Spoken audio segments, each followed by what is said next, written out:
Hello, আসসালামু আলাইকুম। প্রিয় রেমিটেন্স যোদ্ধারা, আপনারা কেমন আছেন? বাংলাদেশে এখন ইমো খুলে দিয়েছে, ফ্যামিলির সাথে কথা বলতে পারবেন।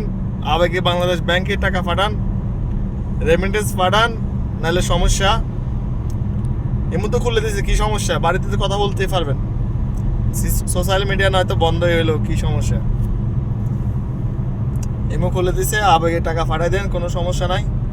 ঠিক আছে? 5টা দিন আমাদেরকে অনেক কষ্ট দেওয়া হয়েছে। আমাদের কারো এই 5 দিনে অনেকের মা নাই, বাবা নাই, অনেকের ভাই নেই, অনেকের বোন নাই, এভাবে অনেকের আত্মীয় স্বজন হারাইছে। ওটা বড় কথা না, সবচেয়ে বড় কথা আমরা কোন অপরাধ করছি, আমরা প্রবাসীরা কোন অপরাধ করছি যে আমাদেরকে বিচ্ছিন্ন করা হয়েছে আমাদের ফ্যামিলি থেকে 5 দিন পর্যন্ত। তো এটা আপনারা অবশ্যই কমেন্টে জানাবেন। আর সবচেয়ে বড় কথা হলো, জানি না বাংলাদেশের কি অবস্থা হবে ভবিষ্যৎ, তবে আল্লাহ যেন শ্রীলঙ্কার মতো না করে, দেউলিয়া না করে, এটাই সবসময় দোয়া করি। সবাই ভালো থাকবেন, আর বেশি বেশি করে রেমিটেন্স পাঠাবেন। আর ওই রেমিটেন্সের টাকা দিয়ে বুলেট কিনে আমাদের দেশের মানুষকে হত্যা করা হবে ওই টাকা দিয়ে। ঠিক আছে? আমাদের টাকা ওরা বেতন পায়।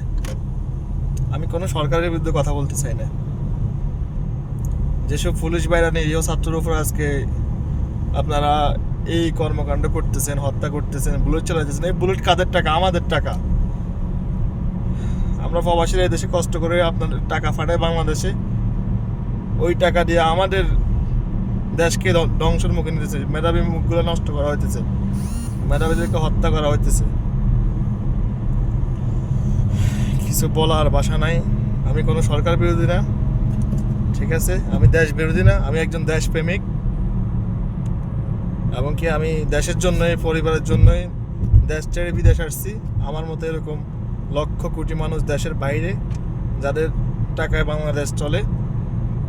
আমাদের সাথে যেটা করা হয়েছে বাংলাদেশে, আমরা এখন রেমিটেন্স পাঠাইতেছি না, এটা হলো তার জবাব। যে 5 দিন কেন বন্ধ করা হয়েছে সব কিছু যোগাযোগ ব্যবস্থা, এর জবাব দেওয়ার পরে কথা হবে।